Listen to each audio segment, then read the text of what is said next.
Hi guys, I welcome you once again to YOREC show of GWIRAMAN Senior High School. I am your host with the name Tete Precious, and we are on the battle of sexual promiscuity among students at the various SHS. As we know, the statistics is alarming regarding school dropouts as a result of teenage pregnancy. Up to a third of girls who leave school are in this bracket. We realize that in some cases, some students are from religious backgrounds and are expected to live upright moral life, yet they get to school and take up a different lifestyle. Possible reasons could be: 1.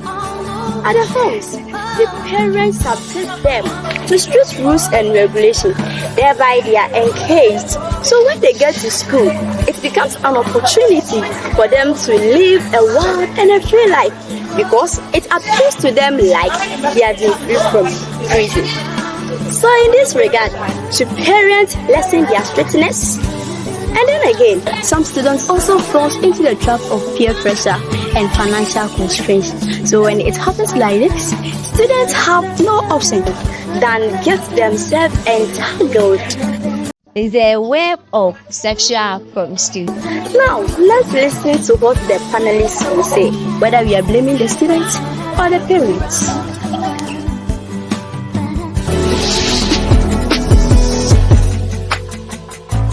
So guys, considering the high rate of dropping out of school in the various SHS, should we blame the parents or the students?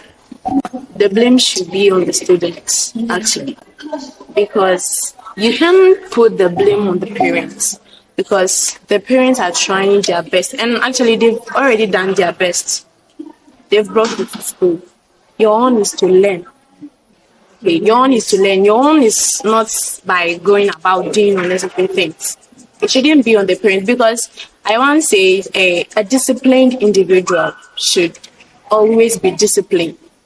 You can't be disciplined in the house and come here and do whatever you like.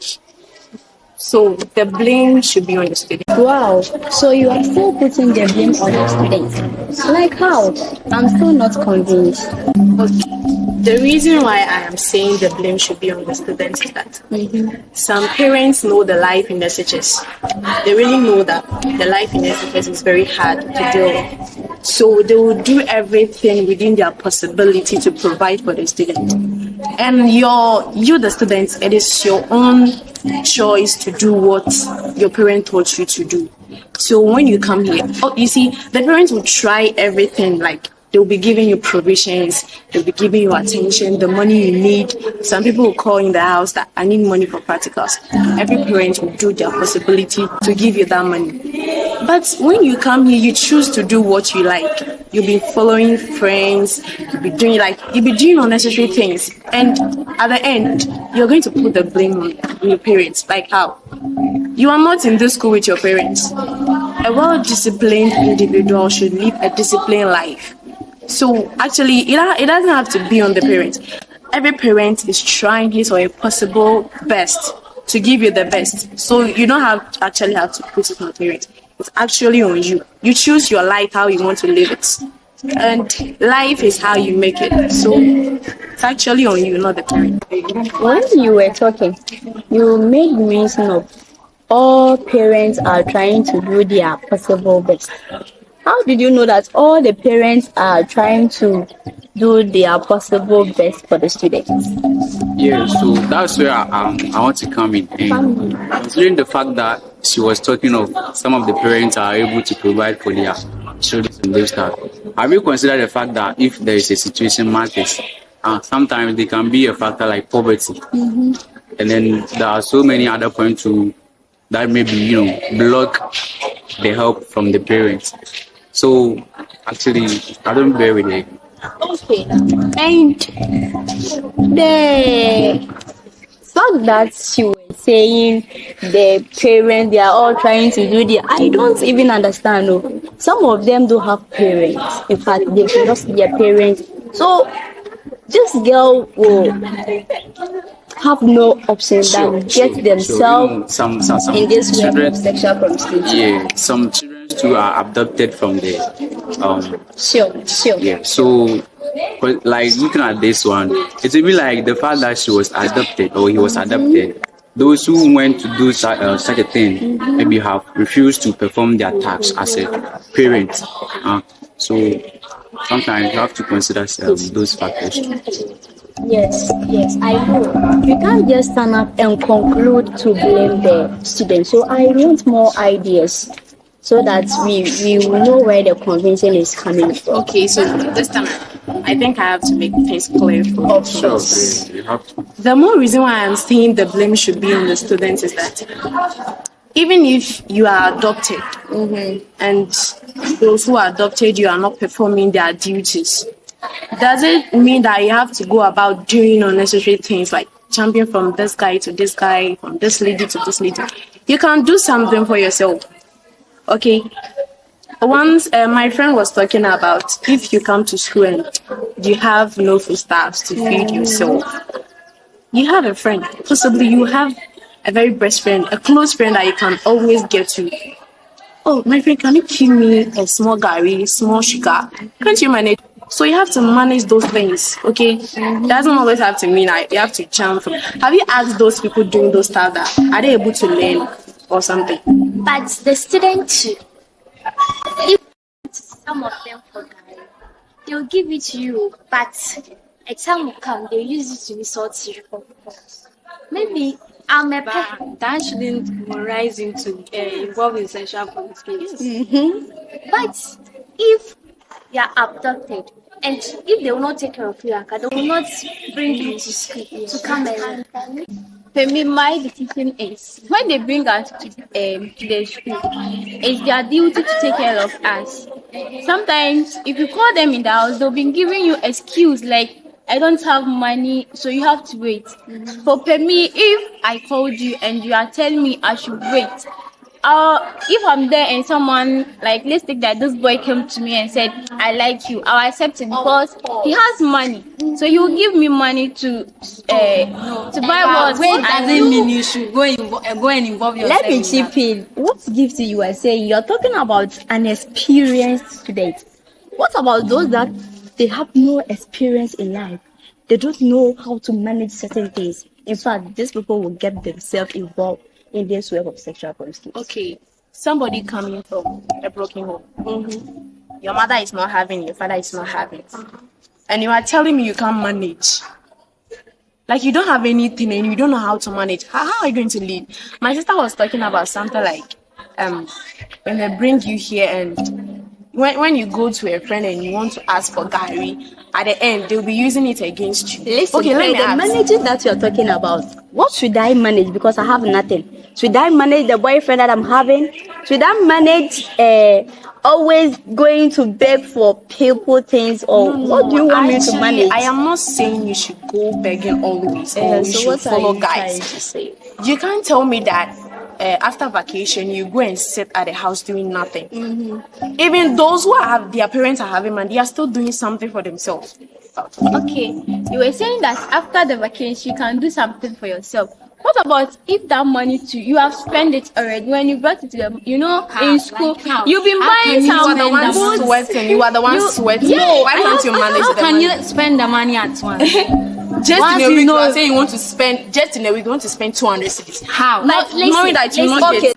assuming that like I'm a student and I'm coming from broke home, and when I went home, I'm selling, but the money that I get was not enough.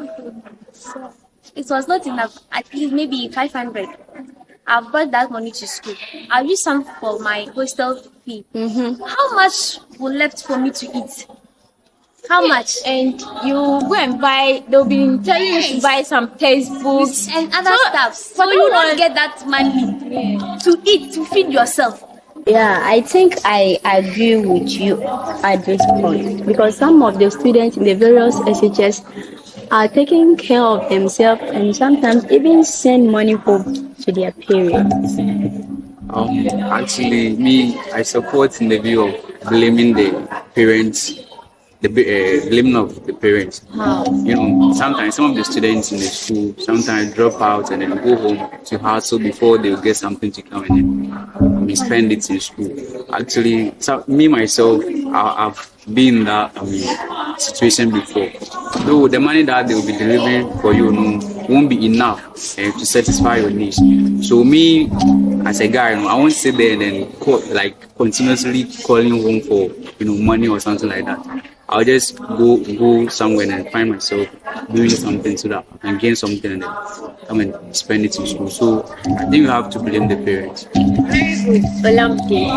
agree with you because what you are saying is true. It's not bad. Because some of us, we are taking care of ourselves. Our parents, they don't have, and let's take it like we are two in the same SHSR. It will be difficult for them to give us money. So when you go home after, let's take like vacation, you can do such a thing like selling water in the traffic. So you can take that money to take care of yourself. That's my advice. And also, this situation is, leading us into the negativity aspects of life. Me going home to look for money, I'll be losing period or lessons. So, actually, I'm going to lose when it's time for examination. So, this even makes some of the students become robbers, prostitutes, and the rest. Because if you are still blaming the students, let me ask you, who should help the students? Actually, there is no one. The parents that are supposed to take care of the children, they are refusing to perform their task as a parent. It's not like they are refusing. They are not listening. They are doing their best. How did you know that they are doing their best? This is what I don't understand. No parents will send you to school without nothing. No parents without even giving you one. I all know that when they bring you to SHS 1, that place they are going to show some actions that shows that they are going to take care of you. They will not leave you. But when you get to Form 2, Form 3, I think my back audience have something to say. Actually, when you come to the boarding house or the hostel for the first year, you get enough things from your parents to show that they care. But when you get to Form 2, it starts lowering. Like the things they give you will start coming down. So you just have to know how to manage your things so that you actually help or support your parents financially. Because maybe they give you some money, you have to spend that money like little by little so that they won't get finished by the time your parents will bring another one, add something. And the fact that your parents are poor doesn't mean you should live an indisciplined life. Yes. It can. As for a lady, you can lose your dignity through those things. Because even some great people are on this earth, their parents were very poor, but through managing and some plans they have, they are able to excel in life. Yes, I'm still in support of blaming the student because some of our parents, they are doing their best. They are providing all the things that we need. But yes, still, some of the students, they still fall in the trap of web of sexual promiscuity. Because imagine your mom being the school son 24/7, providing all that you need, even if you don't need it, she's trying to give it to you. And you, upon all this, and you are trying to say that I will involve myself in sexual promiscuity because my mom is not providing what I need. So you see, the parents and the problem should be put on the students because they are acting out of their negative character. It's 100% not true. Yeah, I don't bear with you at all. So taking this into assumption, some students find themselves at a place where it looks like a military camp. So exactly 6 o'clock, their gates have been locked, and you, the children or the students, you dare not try to go out. So looking at this, if the student is in school right now, yeah, she or he find herself to be a free range system where there is no one, though there is an management or school administration or whatever to take care of him or her, but the probability of he or her to go out is high.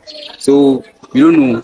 I think here will be the place that he or she will fall into the trap of sexual promiscuity. So you shouldn't actually put the blame on them. What Olamide was talking about is true. For me, in my house, I've experienced that before. My mom is like a military woman. We are three. Exactly 6 o'clock, the gate is locked. How dare you to close the gate? Say, you, be there. So right now that you find yourself in a free range system, it's easy for her to come into my house and then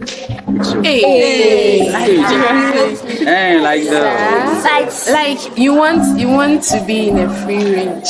Your mother is taking care of you, providing everything, and you still want to like actually your parents is taking care of you. Don't go out and say want to go out. Like how? But you came to this school to learn. So guys, I think the argument is getting heated out and we have to draw the curtain to an end. And our next video is going to be on students bleaching in the various SHS. And our host is going to be Olamide. So make sure you catch up that video. So shout out to the hardworking headmistress of GWIRAMAN Senior High School, Madam Sarah Nyamia, and her assistants, Madam Justina Kujo, assistant headmistress in academics, and all the beloved teachers of GWIRAMAN Senior High School. Cheers. Bye bye.